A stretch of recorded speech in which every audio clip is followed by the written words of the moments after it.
ভিডিওটি ভালো লাগলে অবশ্যই একটি লাইক করবেন। চ্যানেলটি সাবস্ক্রাইব না করা থাকলে অবশ্যই করে নিন এবং সাবস্ক্রাইবারের পাশে বেল বাটনটি অবশ্যই টিপে দেবেন সমস্ত নোটিফিকেশান সবার আগে পাওয়ার জন্য।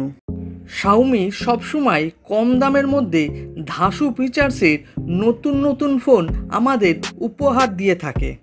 শাওমির রেডমি নোট সিরিজ সবসময় আমাদের হতবাক করে দেয় তার নতুন মোবাইলে নতুনত্বের ছোঁয়ার মধ্যে দিয়ে।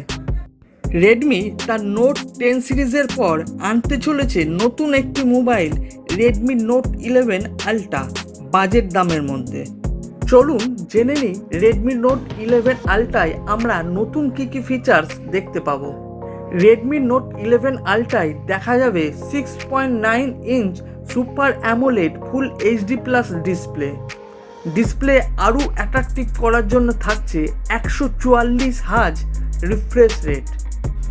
মোবাইলে শুধু ভালো ক্যামেরা বা ব্যাটারি থাকলে হয় না, সেগুলির সঙ্গে দরকার একটি ভালো প্রসেসর মোবাইলটিকে 1 নম্বর করার জন্য। রেডমি নোট 11 আলট্রায় আমরা দেখতে পাবো কোয়ালকম স্ন্যাপড্রাগনের 865 নেক্সট লেভেলের চিপসেট, সঙ্গে দেখা যাবে 8 জিবি র্যাম ও 128 জিবি ইন্টারনাল স্টোরেজ। মোবাইল কেনার সময় আমরা দেখি মোবাইলটিতে ভালো ফটো উঠছে কিনা, ভালো ভিডিও করা যাচ্ছে কিনা। রেডমি আমাদের মনের ইচ্ছা পূরণ করার জন্য রেডমি নোট 11 আলট্রায় দিতে চলেছে ব্যাকে 3টে ক্যামেরা। প্রাইমারি ক্যামেরায় থাকবে 200 মেগাপিক্সেলের সেন্সার। ফ্রন্টে সেলফি তোলার জন্য থাকছে 44 মেগাপিক্সেলের সেলফি শুটার। মোবাইলটিতে ভিডিও রেকর্ড হবে 8K 60 FPS রেটে।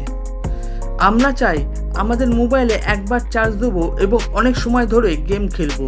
রেডমি নোট 11 আলট্রায় আমরা দেখতে পারি 6000 mAh লং লাস্টিং ব্যাটারি। মোবাইলটি রান করবে অ্যান্ড্রয়েড 12 এবং সাপোর্ট করবে 5G নেটওয়ার্ক।